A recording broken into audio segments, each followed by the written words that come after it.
तशरीफ फरमा शहर महाराष्ट्र आली जनाब इम्तियाज जलील साहब, उसी तरह मध्य सेंट्रल के उम्मीदवार आली जनाब नासिर सिद्दीकी साहब, हैदराबाद से आए हुए हमारा मेहमान और मुहिब्बान मजलिस, अस्सलाम वालेकुम।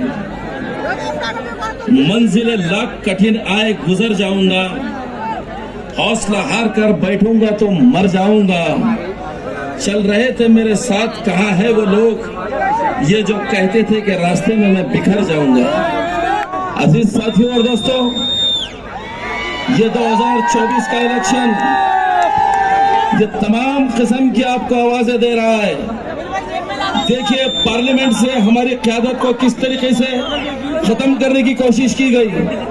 महाराष्ट्र से 48 मेंबर ऑफ पार्लियामेंट चुन के जाते हैं, जिसमें एक ही शहर महाराष्ट्र हमने मुंतखब करके दिया था सैयद इम्तियाज जलील, लेकिन साजिश के तहत हमको नाकामियों का सामना करना पड़ा। लेकिन आपके सामने अल्लाह तबारक तआला ने दूसरा मौका दिया है। हमको असेंबली के अंदर सख्त जरूरत है भी इन जालियों को भेजने की, यानी कि इम्तियाज जलील साहब को और नासिर सिद्दीकी साहब को। इसकी वजह यह है कि आपने भी देखा होगा कि सत्ता में बैठे हुए लोग, यानी कि भाजपा और एकनाथ शिंदे की जो सरकार थी, जो गवर्नमेंट में थी, वो कितनी घमंड में चूर थी, किस कदर अहंकार में डूबी हुई थी कि आप मजहबों के अंदर इस्तेसाल कर रहे हैं और मुजरिमों को अपनी बगल में बिठा के कहता है एकनाथ शिंदे कि इसका कोई बाल बाका नहीं बिका सकता। याद रखो जी साथियों और दोस्तों, उसका टाइम खत्म हुआ। अब आने वाला शपथ जो भी लेगा, मुख्यमंत्री एकनाथ शिंदे नहीं रहेगा, यकीनन कोई और रहेगा। लेकिन हमारी बात यह है कि उस मलाउन को उसको सजा नहीं मिली। और गुस्ताख रसूल, जब गुस्ताख रसूल ने गुस्ताखी करने के बाद महाराष्ट्र का मुख्यमंत्री उसको पनाह देता है, 1 महीने तक हमने इंतजार किया, 1 महीने तक हमने इंतजार किया कि कोई तो इसकी मजम्मत करेगा, कोई तो रास्ते पे उतरेगा, कोई तो कुछ कहेगा। लेकिन याद रखो, हमारा कोई मसीहा नहीं है, हमें खुद हमारी हैसियत मनवानी है। फिर शेर महाराष्ट्र इम्तियाज जलील साहब ने कहा कि अगर कोई सामने नहीं आ रहा है, अगर कोई मजम्मत नहीं कर रहा है, तो हुकूमत को 5 दिन का टाइम दिया। आप लोगों को याद होगा कि 5 दिन के अंदर उस कथित वाचक को, यानी कि रामगरी को उठा के काल कोठरी में डाल लो। अगर नहीं डालेंगे तो मैं हजारों का काफिला लेके बंबई में चलाऊंगा। याद रखिए, आज आपके सामने तो बहुत उम्मीदवार आ रहे हैं, बिल्कुल धड़ल्ले से आ रहे हैं, बाप की जागीर समझ के फार्म मर रहे हैं, सौदे कर रहे हैं कौम के। अरे जब मुंबई को जाने की बात आई, जब जोखिम लेने की बात आई, जब हुकूमत से टकराने की बात आई, तो पूछो इन चूहों से कौन सी बिलों में चिपके बैठे थे, पूछो इन चूहों से कौन सी बिलों में चिपके बैठे थे। अगर हुकूमत से टकराने का जिम्मा इम्तियाज जलील ने लिया है, तो पार्लियामेंट में जाके और असेंबली में जाके टकराने का जिम्मा भी हम इम्तियाज जलील को ही देंगे। उनको कह दो कि आप अपनी हदों में रह जाए। और जो इम्तियाज जलील, देखिए 29 उम्मीदवार, 40 उम्मीदवार खड़े पुरुष हैं। ऐसा लगता है कि मेरे को तो देखने में समझ में नहीं आ रहा कि करोड़ों के भाव में भी क्यों उम्मीदवारी पेश कर रहे हैं, जिनके कभी कोई समाज में काम नहीं किया, जिन्होंने कभी कोई सियासत में काम नहीं किया, जिन्होंने कभी किसी का दुख दर्द में काम नहीं दिया, जिनको पड़ोसी नहीं पहचानता, वो आके फार्म भर रहे, वो आके एमएलए बनने की बातें कर रहे।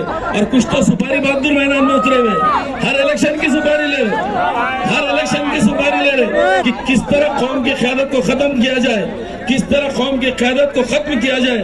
याद रखिए, इस इलेक्शन के अंदर हमारा बहुत बड़ा इम्तिहान है। और याद रखिए, असेंबली के अंदर आंख में आंख डाल के बात करने वाले जालों की जरूरत है, ये नामर्दों की और नपुंसकों की जरूरत नहीं है, जो कौम को कोड़े के भाव में बेच रहे। आप मेरे को कहो, वो 1.5 फीट का नीतीश राणे, वो 1.5 फीट का नीतीश राणे कहता है कि हम मस्जिदों के अंदर घुस के मारेंगे, और कोई इसकी मजम्मत नहीं करता। उसके ऊपर केसेस बुक होने के बाद पुलिस उसको गिरफ्तार नहीं करती। तो सुन बाटो, अरे तेरे में हिम्मत मस्जिद में तो छोड़, मस्जिद के बाहर जो तारत खाना रहता है, उसके स्टेंजा को भी छू नहीं सकते थे। हमारा कहने का मतलब ये है कि जबान हम भी मुंह में रखते हैं, लेकिन वो नशे में पैदा हुआ है, उसका बाप भी बेवड़ा, पूरा खानदान बेवड़ा।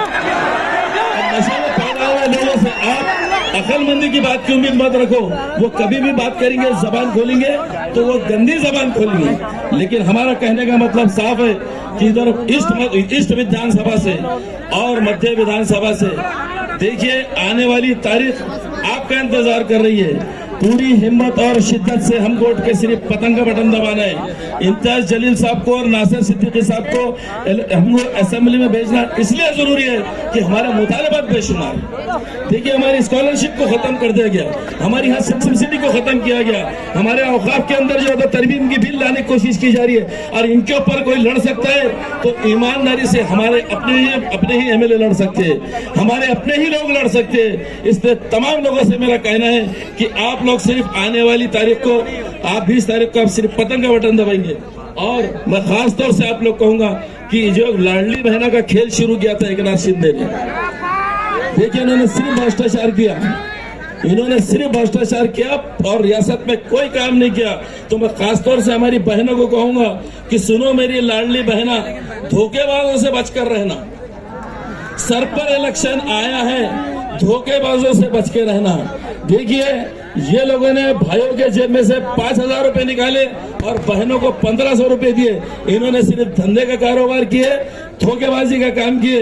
इसलिए इनकी बातों में आना नहीं। हमारे इत्तेहाद के साथ हम मुत्तहिद होकर सिर्फ मजलिस इत्तेहादुल मुस्लिमीन के हक में अपने वोटों का इस्तेमाल कीजिए। बहुत बहुत शुक्रिया। हमारे बीच में मजलिस इत्तेहाद